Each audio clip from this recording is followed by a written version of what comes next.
This is my makeshift studio setup before I acclimate myself fully into my new apartment.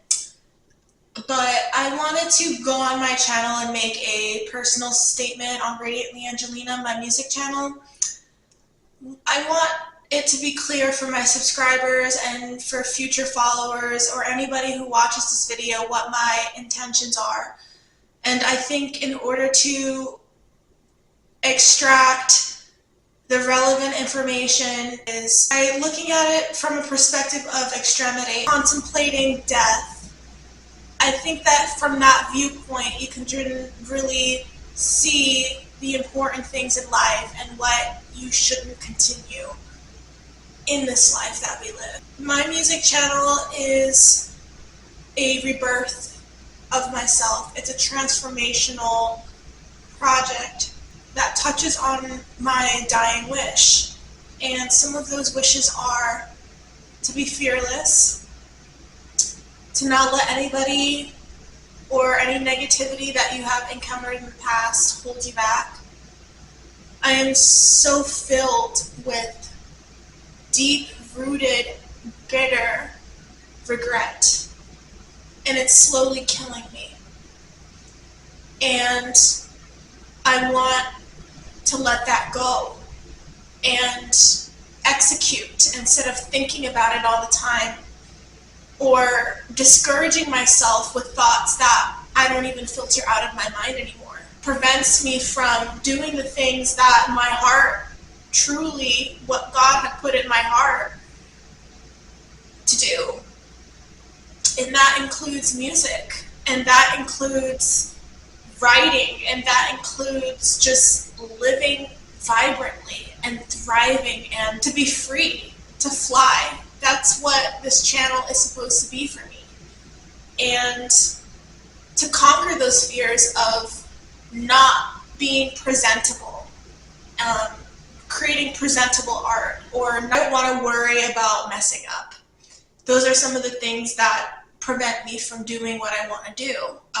Fear of humiliation, fear of not having a good product that is produced, me thinking that I need to go through a formal process or like having a resume or what have you. Basically structures that the world indoctrinates you to acclimate you into the world as a productive contributor of society.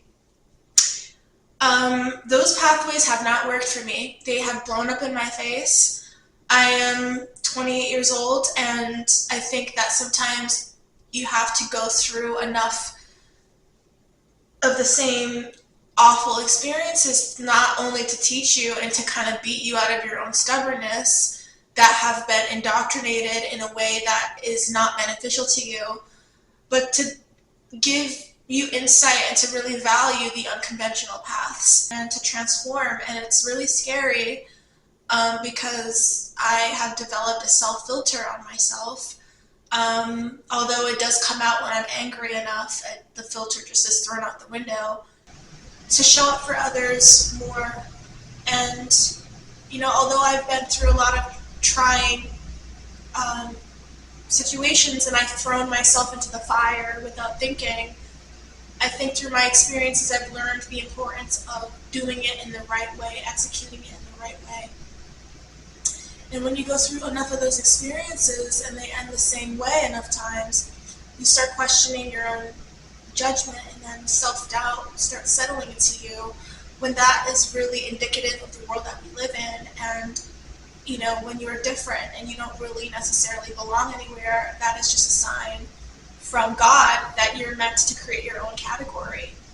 And I mean, those experiences, in the very least, could at least have you identify what is wrong and can teach you on what not to do. And my motto is to live an ordinary life, to build an extraordinary one. And I think that in order to be extraordinary, one of the things that I've struggled with is to look at myself as an equal participant of society. Because of the biases, the many biases that this world tend to categorize you in, whether they know it or not, in restricting how you move and growing. I've had a lot of different setbacks, and right now I'm 28 years old and I feel like I'm 40. My mind hasn't broken. I am still here. All these pent up experiences had created an illness in my heart and is starting to pollute my mind. And I'm like, Angelina, wake up. It is time for you to release. Your voice matters. You're an equal participant in this world that we call life, and you need to get back up and show up for yourself. Not in the way that you think others want you to show up for yourself, but in the way that you need to show up for yourself. To just be who you are, fully, authentically, purely. That is it. I'm just gonna let it go. I'm just gonna allow my passionate, my furnace to take a hold of me.